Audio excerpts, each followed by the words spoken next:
Dumbass, you should have read the fine print. Aaron said it right into the microphone. 87 shareholders watching, cameras rolling, and my boss just called me a dumbass on stage while firing me. I didn't stand up. I didn't get angry. I just looked at him from my seat 7 rows back and said, "Before I go, could you ask Ray to read Clause 6D of my employment agreement into the record?" That's when their $40 million company disappeared. But let me back up. I'm Greg Thompson, 47 years old. Been writing code since before these kids knew what a modem was. This mess started building for months, but it all came together on one Tuesday morning in a hotel ballroom downtown. The thing about corporate terminations is they're usually quiet. Private office, HR present, security escort to your car. What Aaron did was different. He wanted theater. He wanted to make an example of the old guy who couldn't keep up with modern thinking. The Marriott ballroom smelled like burnt coffee and nervous money. Shareholders in wrinkled suits, board members checking phones, press from 3 trade publications. Everyone dressed like they were about to witness something important. I'd picked my seat carefully. 7 rows back, center section. Good sight lines, clear path to the exit. 2 decades of corporate meetings teach you positioning. Aaron took the stage at 9:15 sharp. He'd been practicing this presentation for weeks. Rolled sleeves, loosened tie, the casual authority look they teach in executive training programs. Today is about evolution, he started, clicking through slides full of growth projections and market positioning. About building tomorrow's solutions with next-generation thinking. Next generation, his favorite phrase. Aaron Bradley, 32 years old, MBA from somewhere expensive, 3 years with the company. The kind of guy who thinks experience is a liability and calls everything over 2 years old legacy debt. 20 minutes into his presentation, he got to the part about organizational optimization. Corporate speak for firing people. Every growing company reaches decision points, he said, advancing to a slide about leadership transition. Points where we need to align our team structure with our growth trajectory. The spotlight shifted. 87 pairs of eyes followed his gesture straight to me. Greg Thompson has been with us for many years, contributing to our foundational systems, Aaron continued. But as we scale and modernize, we need leadership that can think beyond traditional frameworks.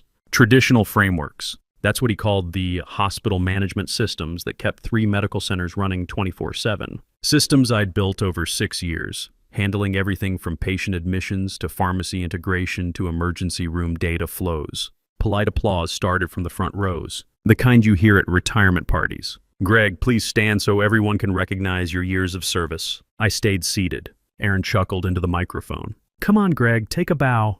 You've done solid work. But it's time to let the next generation drive innovation." Then he delivered his prepared line, the one he'd probably been practicing in bathroom mirrors. "Besides, you should have read the fine print." The room laughed. Nervous corporate laughter, the kind that happens when executives make jokes that aren't quite jokes. That's when I stood up. "Before I go," I said, voice carrying to the back row, "could you ask Ray to read Clause 6D of my employment agreement into the record?" The laughter died. Aaron's practiced smile flickered like a bulb with loose wiring. Ray Martinez, our general counsel, was sitting front row with his laptop open. I watched him scroll through files, his face getting pale under the stage lights. "This isn't really the venue for contract discussions," Aaron tried, attempting to keep his presentation moving. "Clause 6D, Section 4, I said. 1 paragraph. Ray has the document." Ray cleared his throat.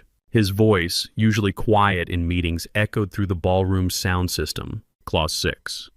D. Upon termination without cause, all intellectual property authored, designed, or materially contributed to by the employee shall revert to said employee, including but not limited to source code, system architecture, technical specifications, and related documentation. You could hear coffee cups hitting saucers, phones buzzing. Someone in the back whispered, "Is that enforceable?" Aaron's expression shifted from confident to confused to something approaching panic. "That's just boilerplate language. Legal formality." Ray shook his head. "It's signed, countersigned, and board approved. I have the documentation." "What does that mean exactly?" called someone from the investor section. Ray kept scrolling through his laptop. "It means Greg Thompson owns the intellectual property for our core hospital management systems, the anomaly detection protocols, the data pipeline architecture, and the failover systems." The room went dead quiet. That moment when everyone realizes they've been watching the wrong movie. 87 people thinking they came to see a retirement party, finding out they were at a bankruptcy hearing. "That can't be right," Aaron said, gripping the microphone. "We own the platform. The company built this. The employment records show Greg as principal architect on all core systems, Ray continued. Lead inventor on 4 patent applications. Primary author on the technical specifications that define our platform. I pulled out my phone and opened the app I'd prepared weeks ago. As of right now, I'm revoking all access tokens and API keys for systems I authored. 30 seconds. That's how long it took to execute the commands that locked down 24 years of infrastructure. Every hospital system, every data pipeline, every monitoring dashboard, gone. Not destroyed, just protected behind authentication that only I controlled. The screens behind Aaron flickered. His presentation slides disappeared, replaced by system dashboards showing red error messages across every service. Critical systems offline. Data flows terminated. 6 years of architecture going dark in real time. He actually did it, someone whispered. Aaron grabbed the microphone like a life preserver. This is sabotage. This is destruction of company property. No, Ray said, loud enough for everyone to hear. This is intellectual property protection.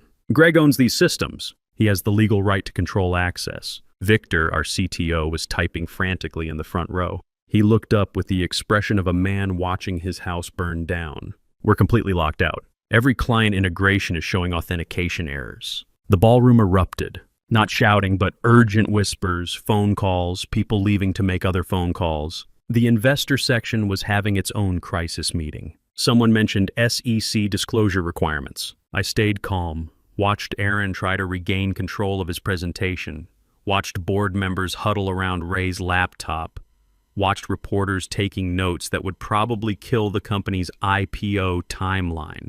The hospital systems were designed to fail safely. Patient data stayed protected, emergency equipment remained online, critical care systems had backup power. But everything else, admissions, scheduling, billing, pharmacy orders, medical records, all of it depended on code I'd written. Code that was now displaying authentication-required messages across 3 medical centers. We can resolve this, Aaron tried one more time. Greg's been a valuable contributor. I'm sure we can work out some kind of arrangement. Arrangements cost money, I said, walking toward the front of the room.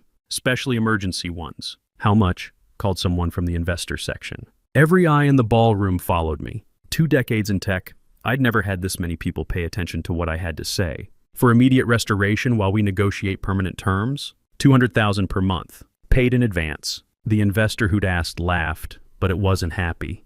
That's extortion.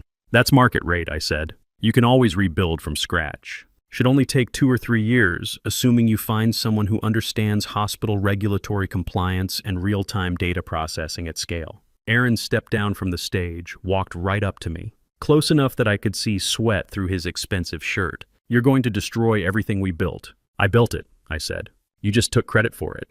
The meeting ended in chaos. No more slides about the future. No closing remarks about innovation and growth. Just clusters of people with phones and laptops trying to calculate how much money they'd lost in the last 10 minutes. I walked out through the hotel lobby while they were still scrambling. Past the corporate banners, past the networking tables nobody was using anymore. Outside, downtown traffic moved like always. People going to work, dealing with their problems, not knowing that 3 hospitals were running on backup systems because one guy finally got tired of being invisible. But I should explain how we got here. How a regular Tuesday morning turned into corporate meltdown.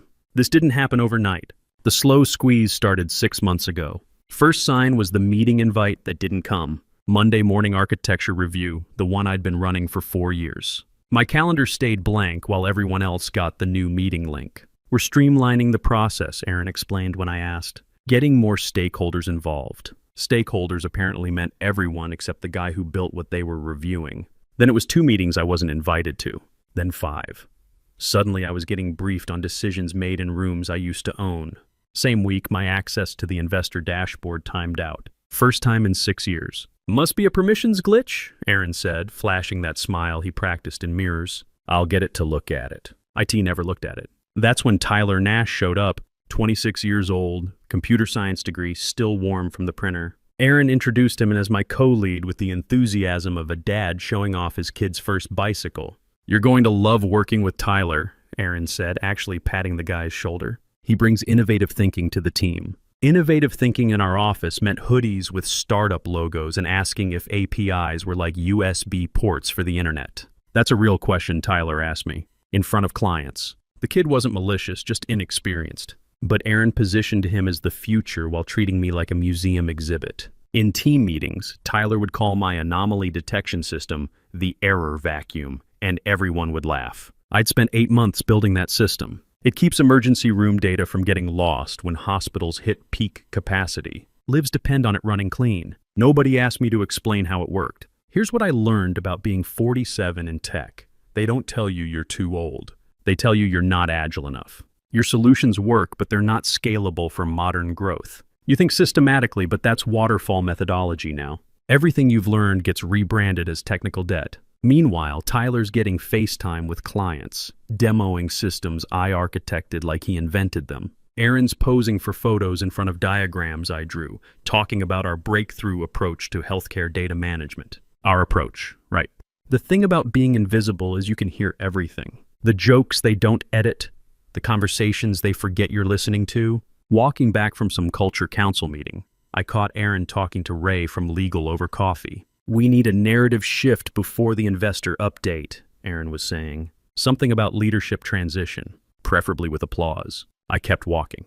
Didn't stop, didn't make a scene, just filed it away with everything else I'd been collecting. Lisa, my wife, she's a nurse at the county clinic. 22 years dealing with systems that can't fail. She sees this differently than I do. Just fight it, she said one night over dinner. Go to HR, make noise. But HR writes the story after it's over. I wanted to control it while it was happening. So I started documenting everything. Not out of paranoia, just good engineering practice. Every commit with my handle on it. Every design review with my initials. Patent applications where my name appeared first. Email threads, meeting notes, performance reviews. People think keeping detailed records is excessive. But in 2019, during the company restructuring when everyone was panicking about stock options, I was the only one who actually read the contracts before signing. While everyone else rushed to get their underwater options repriced, I sat with Ray asking questions. What happens to intellectual property if someone gets terminated without cause? I asked. He pulled up the standard template. Company retains all IP created during employment. What if we modified that language? Ray looked puzzled. Modified how? What if IP authored by an employee reverts to them upon wrongful termination? He scratched his head. That's unusual but not illegal.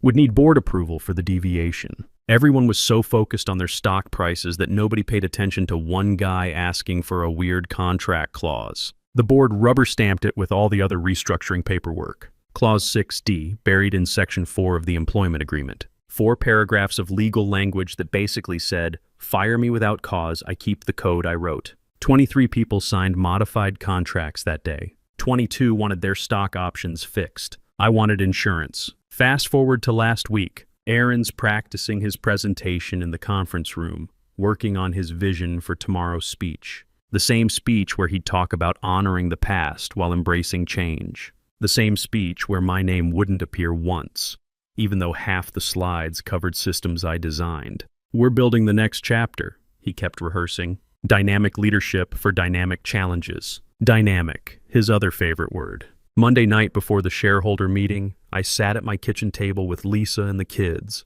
Emma's a freshman at State, costs us $28,000 a year. Tommy's a senior in high school, already got acceptance letters to programs that cost even more. You sure about this? Lisa asked. I pulled out a folder. 20 pages of documentation. Commit logs, patent filings, architecture diagrams. All time-stamped, all signed, all proving I'd built the foundation they were selling.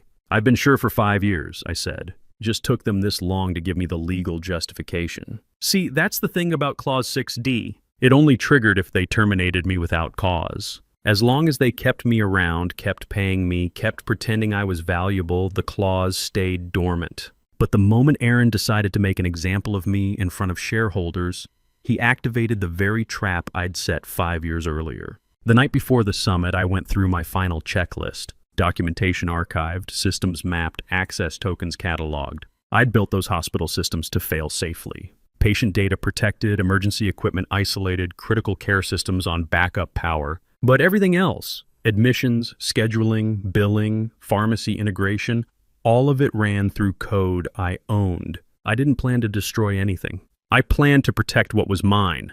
Tyler called me that night, nervous about his first big presentation.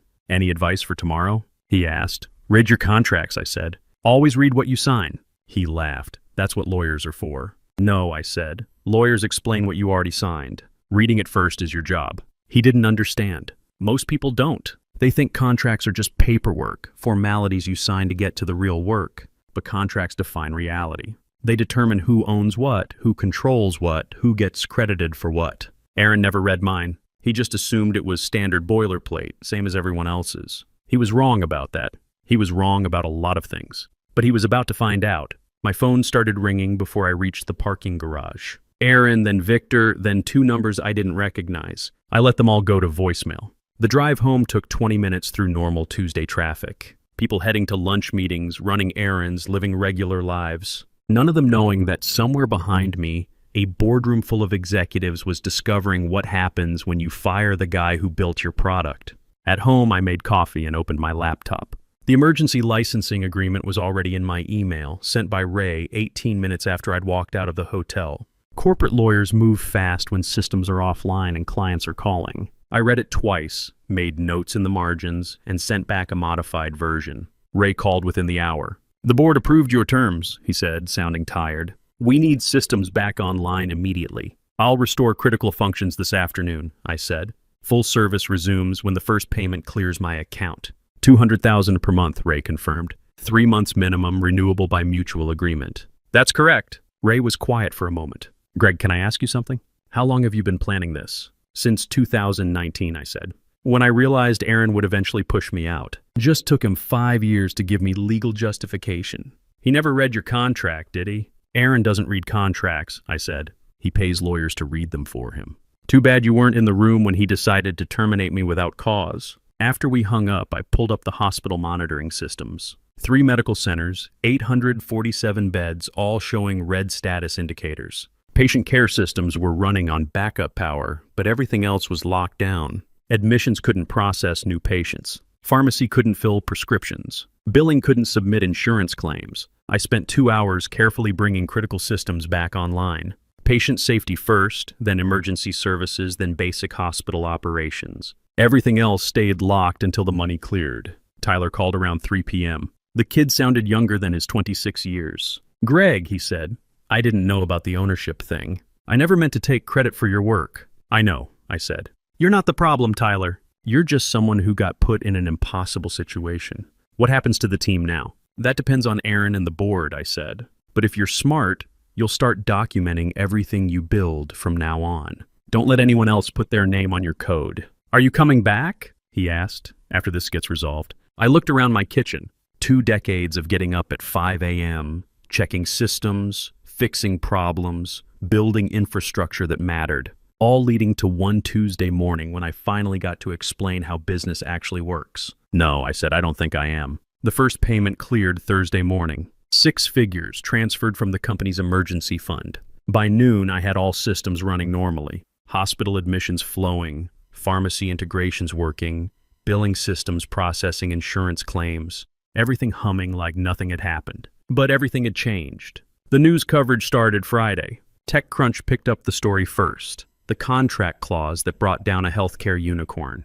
Other outlets followed, not sympathetic to me particularly, but fascinated by the legal mechanics. How one paragraph could transfer $40 million worth of intellectual property. Aaron lasted exactly 11 days after the shareholder meeting. The board moved him to a strategic advisory role, which is corporate speak for cleaning out your office while keeping your health insurance. They brought in an interim CEO, some consultant who specialized in crisis management. Victor stayed as CTO, but he was basically managing a house of cards, keeping licensed systems running while planning a complete rebuild. The technical audit results were brutal. 87% of their core platform traced back to code I'd written or systems I'd designed. The remaining 13% was mostly user interface components that couldn't function without my back-end architecture. The company's valuation dropped by 2/3 in the first month. Clients started asking uncomfortable questions about licensing costs and platform stability. Some switched to competitors rather than depend on technology they didn't own. Ray called me regularly during those 3 months, updating me on their rebuild progress, or lack of progress. "The new team doesn't understand the hospital compliance layers," he admitted during one call. "They keep trying to modernize systems that were built that way for regulatory reasons." "Healthcare isn't like other industries," I said. You can't just disrupt your way through FDA requirements and HIPAA regulations. I know. The board is starting to understand that too. By month 2, they'd burned through most of their engineering budget trying to reverse engineer my work. The replacement systems they built were slower, less reliable, and missing critical features that hospitals needed for daily operations. We might need to extend the licensing arrangement, Ray said during our monthly review call. That'll cost extra, I said. The initial terms were for emergency restoration. Long-term licensing is a different conversation. How much different?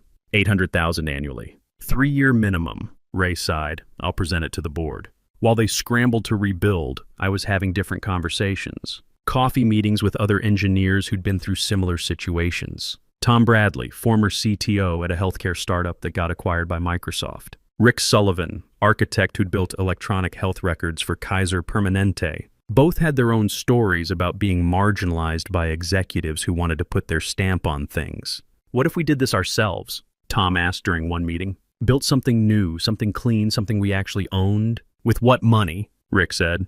I pulled out my phone, showed them my bank statement. 3 months of licensing payments, plus what I'd saved over 2 decades in tech. With this money, I said, we incorporated MedCore Solutions 6 weeks later. Clean architecture, modern frameworks, built specifically for next-generation healthcare systems. More importantly, every engineer who worked with us owned their code. It was written into our founding documents, same language I'd negotiated in 2019. Our first client was a small hospital group in Oregon. They'd been using my old company's systems until the licensing costs became prohibitive. They wanted something more reliable and less expensive. We gave them both. Emma called from college that weekend. She'd seen the news coverage about the company's financial troubles. Dad, did you really cost them $40 million? I didn't cost them anything, I said. I just made them pay for what they were already using. Are you in trouble? No, sweetheart. Your tuition's still paid. Actually, it's paid better than before. The licensing arrangement with my old company lasted exactly 3 years. 36 months of steady income while we built MedCore from 3 guys with laptops into a real healthcare technology firm. They never renewed. Instead, they announced plans to migrate completely to a new platform built by an offshore development team. The transition took 18 months and cost them most of their remaining clients. Aaron called me once during those 3 years, late on a Thursday after what sounded like several drinks. You destroyed everything we built, he said. I protected what I built, I said. There's a difference. The company failed because of you. The company failed because you fired the guy who built your product, I said. That's not my fault, Aaron. That's yours, he hung up. I never heard from him again. The old company shut down last spring. Couldn't compete with newer firms that actually understood healthcare technology. Most of their remaining engineers found jobs elsewhere. A few came to work for us. Tyler was one of them. Joined MedCore in month 10, along with 3 other developers who wanted to work somewhere that valued technical expertise over corporate politics. The kid turned out fine once he got proper mentorship and stopped trying to reinvent systems that already worked. I should have listened to you about reading contracts, he told me during his first week. Most people learn that lesson eventually, I said. You're just learning it young. 3 years is a long time in tech, long enough to build something new, long enough to prove that experience matters. Long enough to watch your old company disappear in the rearview mirror. MedCore Solutions has 43 employees now, offices in 2 states, clients across 18 others. We're profitable, growing steadily, and every engineer who works for us owns their code. It's written into our founding documents, same language I negotiated back in 2019. Tom Bradley handles business development.